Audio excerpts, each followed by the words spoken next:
The word castle comes from French, and this was now the language spoken by the Norman knights in their English strongholds. As one chronicler put it, when England fell into Norman hands, they spoke French as they did at home. Dus komen då Engelande into Normandies hande, and the Normans ne kutha speka då botter ure speche, and speka French as they do at home, and their children did also teach. William tried to learn English at the age of 43, but was too busy to keep it up. Many Anglo-Norman kings were often totally ignorant of their country's language. Edward III could use English only for swearing. Government, law, and administration were conducted in French, and so was the English Church.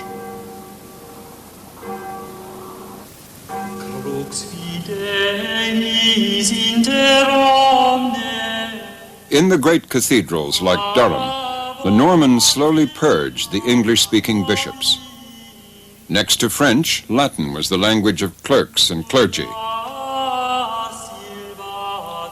In the year 1155, the English monks who wrote the Anglo-Saxon Chronicle abandoned their work forever. Going by the written record, English seems to have become obliterated. But some scholars, like Michael Clanchy, challenged the view that Anglo-Norman society was wholly French-speaking. Scholars have perhaps been misled because we are taught and learn to respect writings, and of course that is what has survived, these masses of writings, whereas speech has been lost. There's good evidence here, says Clanchy, that the Normans became quickly integrated into English society. A contemporary of around 1180 says that by that time the Normans and English were so intermarried as to be indistinguishable.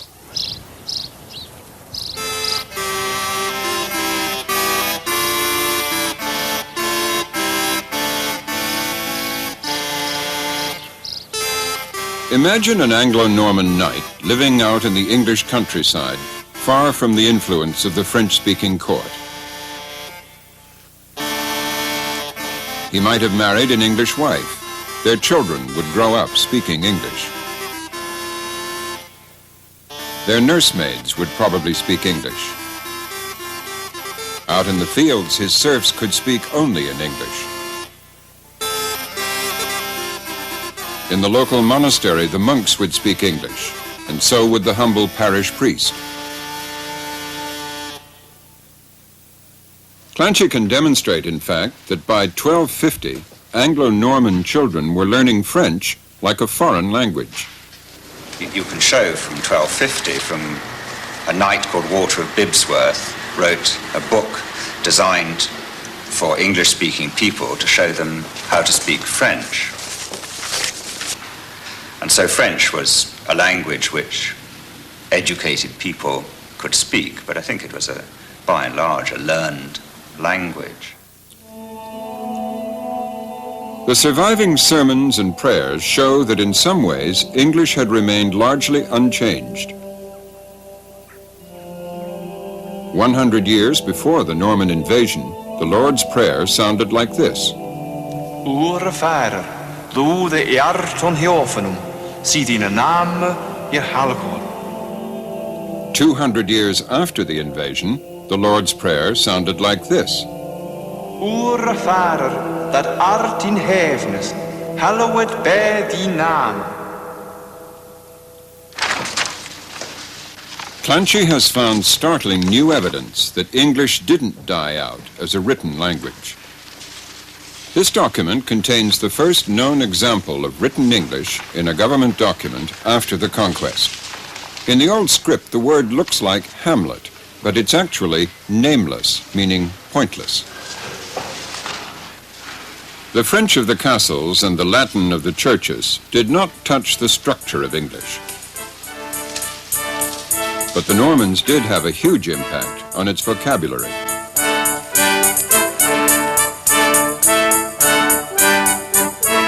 The Norman masters contributed a wealth of synonyms to the language.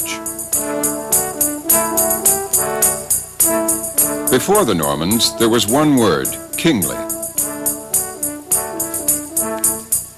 Now the language was enriched with royal, regal, and sovereign. This capacity to express fine distinctions now became one of the hallmarks of the English language. The Norman conquest was a linguistic blessing in disguise. From its French overlords, English acquired a rich variety of new vocabularies for art, learning, medicine, and high fashion.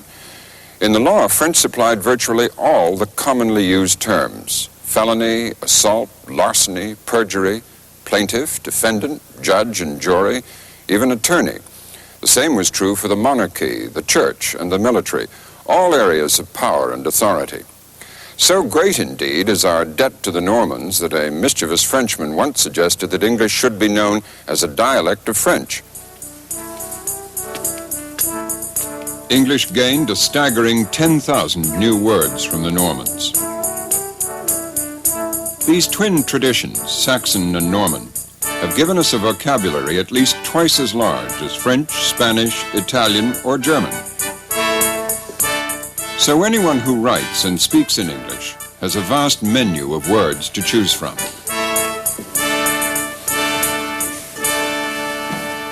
Sir Walter Scott pointed out that a medieval banquet could be described in a whole alternative vocabulary.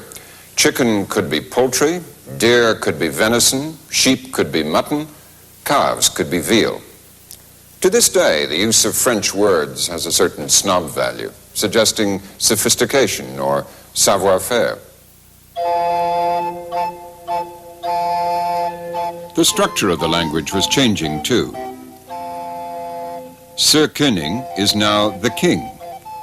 Thas Koningus is now of the king. Tham Koninge is now to the king. So the first big difference between Old English and this emerging Middle English is in the use of prepositions, words like of and to, instead of word endings. Without word endings, word order becomes crucial. The king meets the bishop. Change the order of these words, and you change the whole meaning of the sentence. The bishop meets the king.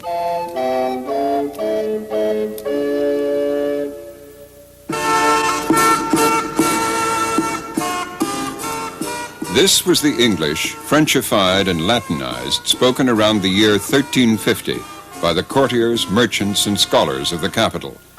They gave this prestige variety an automatic superiority, the beginnings of standard English. And here we see them listening to perhaps the first great writer in English literature, Geoffrey Chaucer, author of the Canterbury Tales. Here beginneth the book of the Tales of Canterbury. One that April with his sure sorter, the drucht of March hath persed to the rota, and bathed every vine in sich liquor, of which virtue engendered is the flour. Then longen folk to go on pilgrimages. Chaucer is one of the writers of genius on whom English has always depended for its imaginative breakthroughs.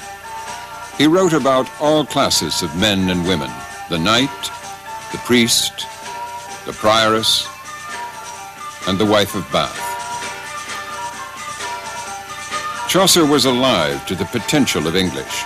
He pokes fun at Yorkshire accents. He dazzles the reader with wordplay.